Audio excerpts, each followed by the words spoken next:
आने वाले समय में भी अभी अस्थिरता का दौर समाप्त कांग्रेस पार्टी के लिए हुआ नहीं। मुख्यमंत्री सिर्फ एक काम कर रहे हैं पिछले 18 महीने से कि कुर्सी कैसे बची रहे, सरकार कैसी बची रहे। विधानसभा अध्यक्ष जिस प्रकार से इन धमकियों को दे रहे हैं वो निष्पक्ष होकर के अपनी भूमिका नहीं निभा रहे हैं। वो सरकार के दबाव में या सरकार में क्या बात को लेकर के क्या प्रलोभन उनको देकर के रख दिया गया है, जिसके कारण वो बार बार बोल रहे हैं कि हम नौ विधायकों के बारे में सोचेंगे, विचार करेंगे, कानून के मुताबिक कार्रवाई करेंगे, उनके खिलाफ भी कार्रवाई। कैसे करेंगे कार्रवाई? Speaker can not do it, कर ही नहीं सकते हैं। अगर हम देखें हिमाचल प्रदेश में कांग्रेस की लोकप्रियता तो समाप्त है।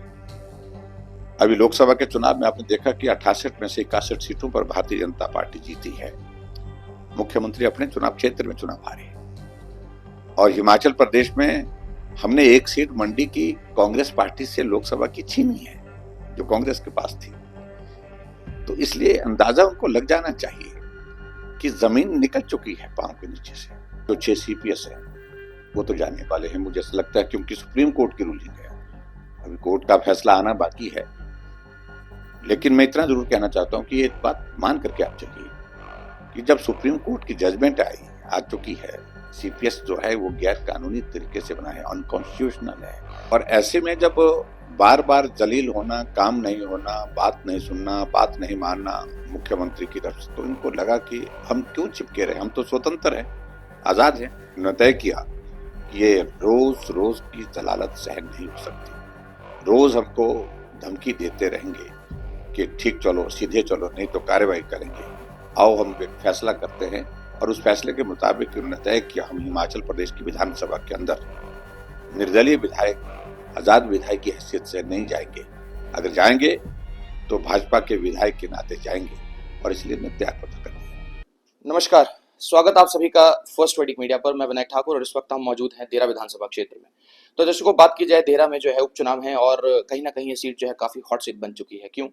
क्योंकि जो यहाँ हिमाचल प्रदेश के मुख्यमंत्री हैं सुखविंदर सिंह सुक्खू, उनकी धर्मपत्नी कमलेश ठाकुर को जिन्होंने चुनाव इस माहौल में जो है कांग्रेस से प्रत्याशी बनाया है, और उनके पोजीशन में है 2 बार के निर्दलीय विधायक होशियार सिंह। और माना जाता है कि जो पूर्व मुख्यमंत्री हैं हमारे साथ जयराम ठाकुर जी, उनके हनुमान माने गए हैं जो होशियार सिंह हैं। आइए इन सवालों पर जो है काफी सवाल हैं और उनसे हमने चर्चा भी करनी है। आज सर देहरा पहुंचे हैं, कल उन्होंने ताबड़तोड़ रैलियां की हैं और आज भी इनके कार्यक्रम निश्चित हैं। आइए सर का स्वागत करते हैं, फिर कुछ सवाल करेंगे। सर बहुत बहुत स्वागत आपका। जी धन्यवाद, थैंक यू। कैसे हैं सर? बस ठीक है, बढ़िया। देहरा की वादियों में घूम रहे हैं सर, कैसा माहौल लग रहा है भारतीय जनता पार्टी के प्रति सर? देखिए, राजनीतिक दृष्टि से हम अभी इस क्षेत्र के प्रवास पर हैं क्योंकि चुनाव है यहाँ पर, और हम इस बात को देख रहे हैं कि देहरा विधानसभा क्षेत्र में जो माहौल है राजनीतिक दृष्टि से, चुनाव का जो वातावरण है, उसमें भारतीय जनता पार्टी बहुत मजबूती के साथ यहाँ पर जीत की ओर लगातार बढ़ रही है। और सबसे बड़ी बात है कि हिमाचल प्रदेश का ये ऐसा विधानसभा क्षेत्र है जहां लगातार 2 बार आजाद उम्मीदवार हिमाचल प्रदेश की विधानसभा में पहुंचे हैं। होशियार सिंह जी, व्यक्तिगत रूप से जो उनका पब्लिक के साथ कनेक्ट है वो बहुत मजबूत है, बहुत बेहतर है।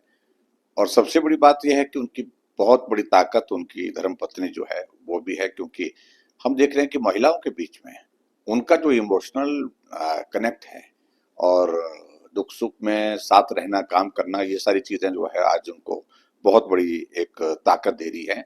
और भले ही यहाँ पर जो राजनीतिक दृष्टि से हम इसका हम जिक्र कर रहे हैं कि मुख्यमंत्री ने अपनी धर्मपत्नी को चुनाव में खड़ा किया है, लेकिन फिर भी उसके बावजूद देहरा विधानसभा क्षेत्र मन बना चुकी है कि भारतीय जनता पार्टी के जो हमारे उम्मीदवार हैं होशियार सिंह को, उनको फिर से एक बार विधानसभा में पहुंचाना है। जयराम जी, एक बड़ा सवाल जो कांग्रेस लगातार उठा रही है और जनता के बीच में भी एक सवाल है कि वो रिजाइन क्यों दिया तीनों निर्दलीयों ने, क्या प्रेशर था? ऐसा बार बार सवाल किया जा रहा है, क्या? देखिए, सारी सिचुएशन एक जब राज्यसभा का चुनाव हुआ उसके पश्चात हुई है। अन्यथा ये तीनों विधायक जो है, जो निर्दलीय है, ये कांग्रेस पार्टी को ही समर्थन दे रहे थे। जब कांग्रेस के खिलाफ उन्होंने वोट किया और वोट करने की बजाय उन्होंने मुख्यमंत्री को चुनाव से पहले ही बता दी थी, वोट डालने से पहले ही बता दी थी कि बाहर का व्यक्ति हमें स्वीकार्य नहीं है। और उसके साथ साथ में इनके बहुत सारे इश्यूज ऐसे चल रहे थे जो अपने क्षेत्र के विकास से संबंधित थे, अपने क्षेत्र के काम से संबंधित थे, जिन्हें मुख्यमंत्री लगातार नजरअंदाज कर रहे थे। और ऐसे में जब बार बार जलील होना, काम नहीं होना, बात नहीं सुनना, बात नहीं मानना मुख्यमंत्री की तरफ से, तो इनको लगा कि हम क्यों चिपके रहे, हम तो स्वतंत्र हैं, आजाद हैं, और हम अपना वोट अपने हिसाब से देंगे राज्यसभा के लिए। इन्होंने दिया, भारतीय जनता पार्टी का हमारा कैंडिडेट जीत गया, और उसके बाद इनकी प्रताड़ना शुरू हो गई परिवार के खिलाफ। व्यवसाय में जो है वो जो कामकाज किसी विधायक के थे सारे बंद कर दिए गए, और परिवार के लोगों के ऊपर मामले दर्ज करने शुरू हो गए। तो ऐसा दौर जब आगे बढ़ा तो स्वाभाविक रूप से उसके बाद इनको विवश होकर के कदम उठाना पड़ा। इन्होंने तय किया कि ये रोज रोज की जलालत सहन नहीं हो सकती, रोज हमको धमकी देते रहेंगे कि ठीक चलो, सीधे चलो, नहीं तो कार्रवाई करेंगे, आओ हम एक फैसला करते हैं।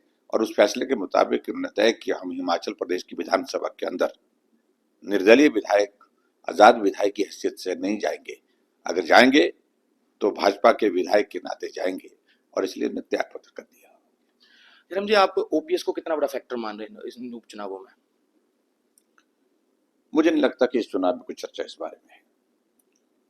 ठीक है, ओपीएस पर कांग्रेस ने बहुत राजनीतिक लाभ लेने के लिए प्रयत्न किए हैं, और उनके हिसाब से उनका कहना है कि उनको लाभ हुआ भी है, उसको टिप्पणी नहीं करना चाहता हूं, लेकिन एक ही चीज को लेकर के आप बार बार कब तक बोलते रहेंगे, कब तक उसमें उनके ऊपर एहसान लादते रहेंगे। मैं समझता हूँ कि हो लिया। ओपीएस के बारे में उनने जो फैसला लिया है, उस फैसले के बाद जो है वो कर्मचारी अब शांत हैं, कर्मचारी अपने अपने हिसाब से जो है वो काम में लगे हैं। तो ऐसे मुझे नहीं लगता कि इस चुनाव में कोई राजनीतिक दृष्टि से उसका कोई इम्पैक्ट पड़ने वाला है। कल एक सभा थी गुलेर में, आपने उसमें संबोधित किया जनता को और वहां पे आपने कहा कि कमलेश ठाकुर को या खजल खानी में कहाँ डाल दिया सीएम सुक्खू ने, क्या कहेंगे इस पर? देखिए, कमलेश जी हमारे धर्मपत्नी है मुख्यमंत्री जी के, और मुख्यमंत्री के धर्मपत्नी होने के नाते यहाँ पर जिस प्रकार से उनने कैंडिडेचर अपना कांग्रेस पार्टी की ओर से किया है, और बार बार इस रिश्ते का जिक्र कर रहे हैं कि मैं यहाँ की बेटी हूँ, और स्वाभाविक रूप से उस तरह से वो कनेक्ट करने की कोशिश कर रहे हैं। लेकिन मेरा उसमें सीधा सा एक है कि देहरा जमीनी नेता चाहते हैं, और अपनी जमीन का नेता चाहते हैं, और अपनी जमीन से जुड़े हुए ऐसे नेता को चाहते हैं जिन्होंने आज से पहले एक बार नहीं अनेक बार साबित किया है वो उनके साथ चट्टान की तरह खड़े हैं। वो नाम होशियार सिंह है, और इसलिए मैं इस बात को मैं कह रहा हूँ, और कमलेश जी के प्रति मेरा पूरा सम्मान है।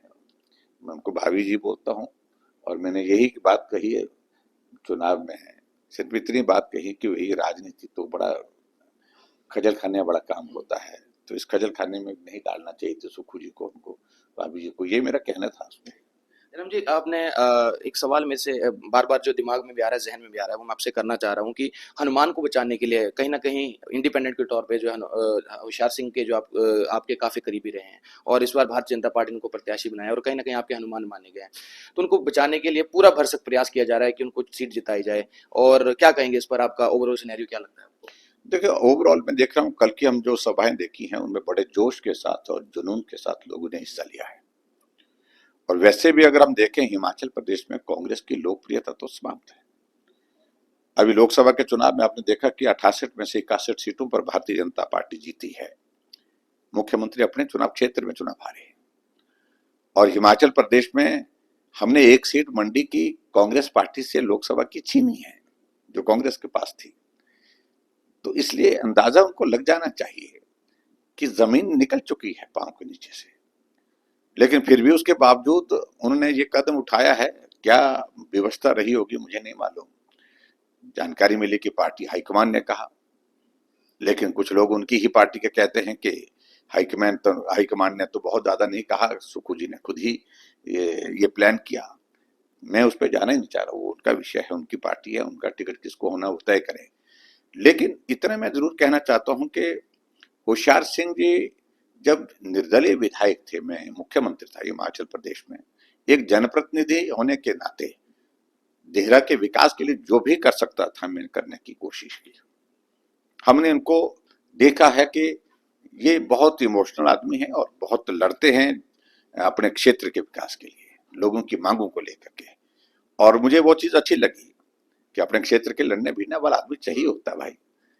तो इस तरह से हमने उनके कहने पर काम भी किए। और यहाँ मुझे अब ये अब की बार अच्छा लग रहा है कि भारतीय जनता पार्टी के भी हमारे सारे साथी मिल करके उनको सहयोग दे रहे हैं। अब भारतीय जनता पार्टी के प्रत्याशी, और ये मेरा दायित्व तो बनता है पार्टी के नेता के नाते कि मैं उनकी जीत सुनिश्चित करूं, और हम करेंगे, निश्चित रूप से करेंगे। बार बार एक ही सवाल किया जा रहा है कि इसके अतिरिक्त कि लोगों में भी है और कांग्रेस, दोनों कांग्रेस बीजेपी में बार बार ये चीज आ रही है सामने सर, कि क्या दिल से भारतीय जनता पार्टी के नेता साथ दे रहे हैं? देखिए, सभी लोग सब जगह पूरा साथ खड़े होते हैं, ऐसा राजनीति में बहुत ज्यादा कई बार होता भी नहीं है। लेकिन फिर भी उसके बावजूद बहुतायत में हम कह सकते हैं कि मेजॉरिटी वर्कर हमारे, मेजॉरिटी क्या, लगभग लगभग सबके सब अब लग गए हैं। इक्का दुक्का कहीं होगा तो होगा, नहीं तो सबके सब पार्टी के कार्यकर्ता, पार्टी के नेता जुट गए हैं और पूरा ताकत के साथ काम में लगे हैं और जीत सुनिश्चित करने के लिए काम कर रहे हैं। एक छोटी सी बात और आती है देहरा विधानसभा क्षेत्र को लेकर। जब पिछली बार आप मुख्यमंत्री थे तो केवल मात्र एक बार आप जो है वो देहरा में आए। ये मैं नहीं, ये कांग्रेस भी इस मुद्दे को उत्पन्न कर रही है, और कल जब आपकी सभाएं थी उसके बाद जो दूसरी तरफ लीडर्स थे इस बात को बार बार कह रहे थे, क्या कहेंगे सर? नहीं, मैं आया हूँ, एक बार नहीं, मैं आया तो 2 बार या 3 बार आया हूँ यहाँ पर, शायद मैं गलत कैलकुलेशन है उनकी। और लेकिन उसके बावजूद भी जब भी देहरा विधानसभा क्षेत्र के विकास की दृष्टि से अगर बात थी, जो कहा गया है वो किया है। चाहे पार्टी के लोग मिले, चाहे उस वक्त विधायक मिले, सबके सामंजस्य बढ़ाने की कोशिश की हमने। लेकिन फिर भी उसके बावजूद यहाँ विकास हुआ है, ये तो मैं पिछले कल जाकर के जब लोगों के बीच में गया, गांव को सड़कें जहां नहीं थी वहां सड़कें पहुंची हैं। जहां पानी की समस्या थी लंबे समय से, वहां पानी की सुविधा पहुंची है।